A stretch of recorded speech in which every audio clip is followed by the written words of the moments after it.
No último episódio de Grandes Civilizações,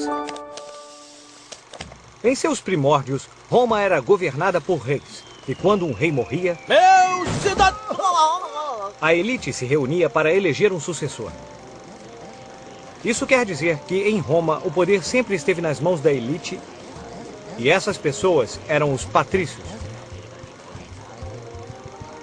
Os romanos nunca se conformaram com o território que tinham.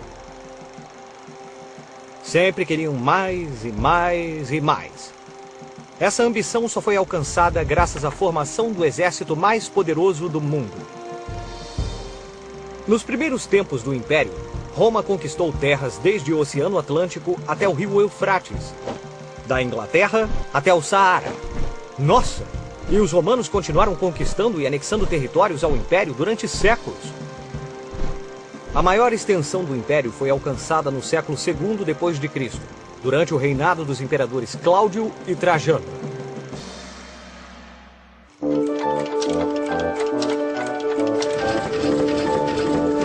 Grandes Civilizações.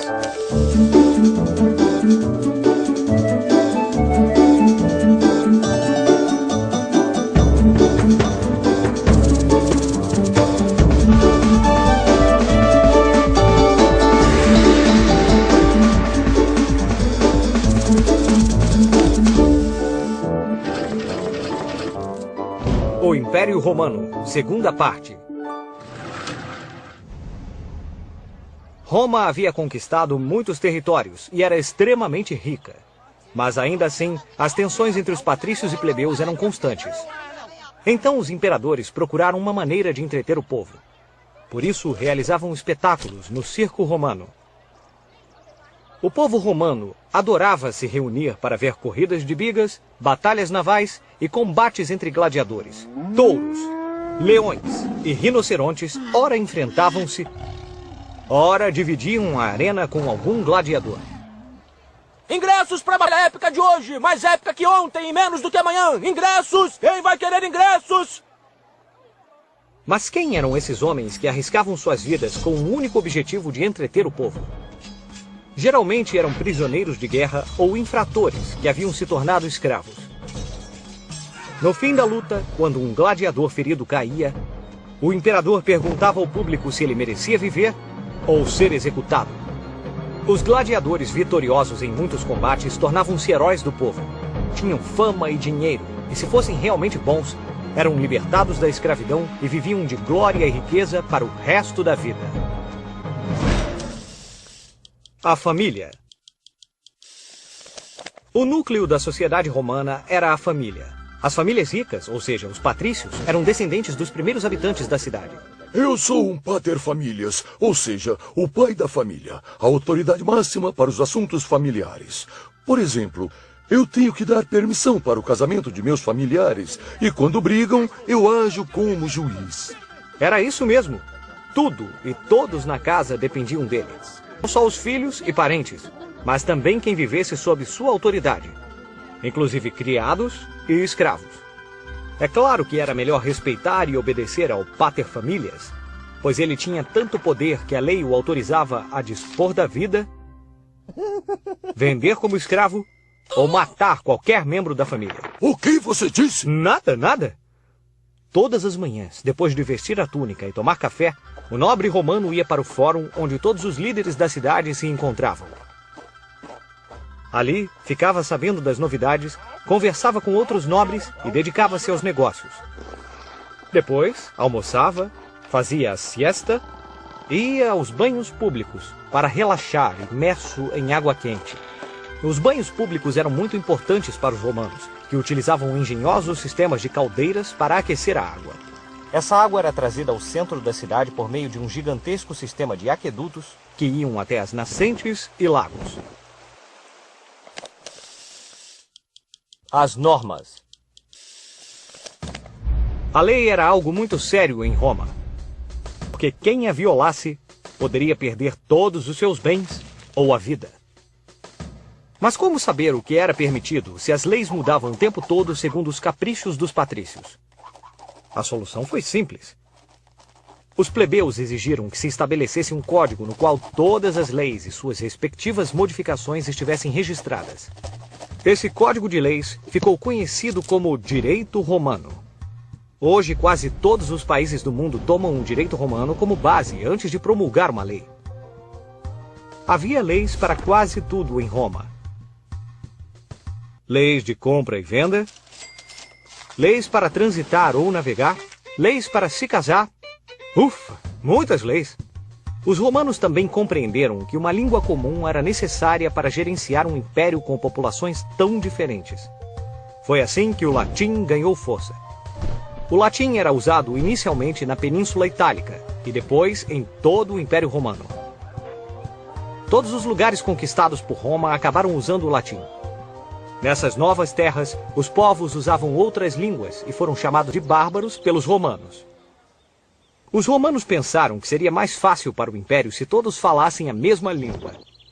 Bem ou mal, a verdade é que o latim substituiu muitas línguas locais. Devido à grande extensão do império, muitas línguas baseadas no latim foram se formando. Há várias semelhanças entre palavras de línguas diferentes. Por exemplo, para dizer bom dia em latim, falava-se buenos dias. Em espanhol, Bom dia. em francês, em português, Bom dia. em romeno. Una.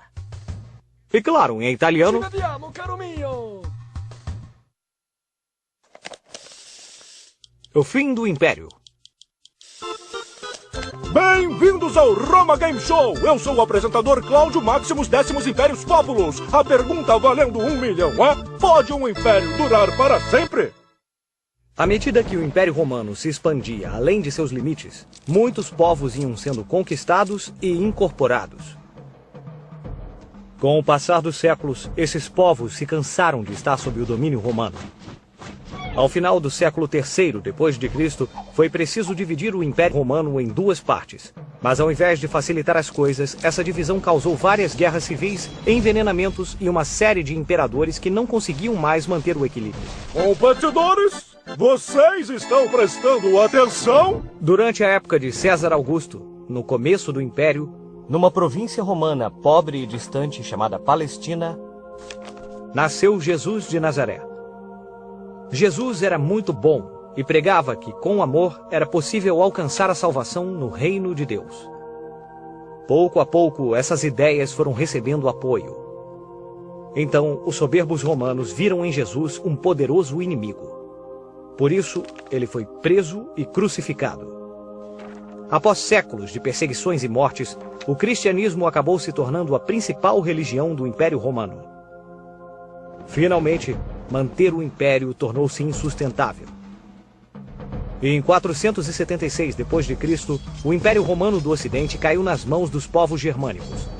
A outra metade, o Império Bizantino, manteve-se até 1453, quando foi tomado pelos turcos.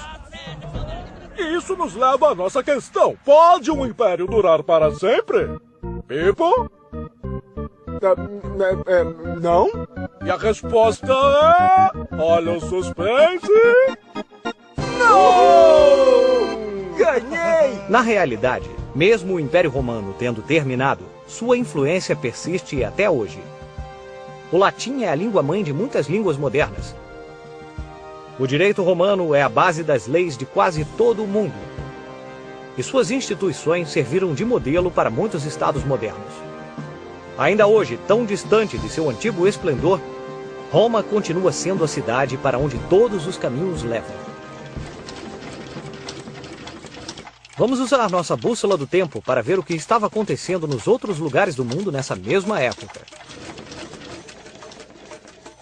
O que estava acontecendo em Bizâncio enquanto a Roma antiga caía nas mãos dos germânicos?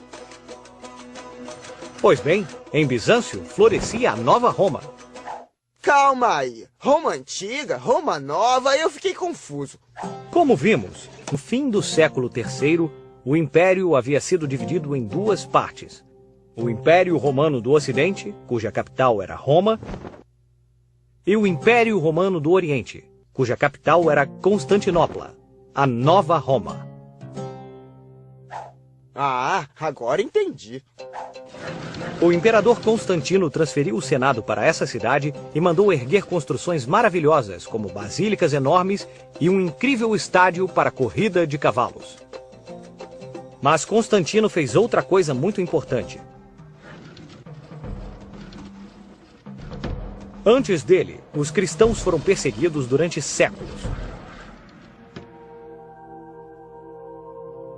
Com Constantino, isso acabou. Ele foi o primeiro imperador a aceitar o cristianismo dentro do império. Nos anos seguintes, o cristianismo se tornou a religião oficial do Império Romano.